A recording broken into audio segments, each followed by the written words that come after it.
Première mesure, resserrer les critères d'attribution des APL, en excluant les logements les plus grands et les foyers les plus riches. Mais pour l'association Familles de France, cette proposition ne correspond pas au marché immobilier actuel. Est-ce que nos politiques connaissent le coût d'un logement à Paris pour un étudiant? C'est de l'ordre entre 300 et 800 euros. Quelles que soient les familles, c'est normal qu'il y ait une aide tout de même de l'État. Autre projet, stopper le rattachement fiscal des étudiants bénéficiant de l'aide personnalisée au logement.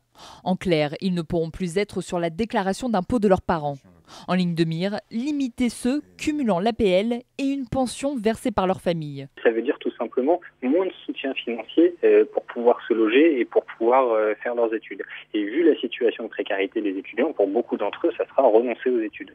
Le but, pour les auteurs du rapport, faire plus de 800 millions d'euros d'économies chaque année. C'est vrai que notre pays dépense beaucoup d'argent, plus de 40 milliards d'euros par an sur le logement, et qu'on peut penser qu'une partie de ces sommes-là pourrait être plus utilement utilisée. Chaque année, environ 2% du produit intérieur brut français est consacré à la politique du logement.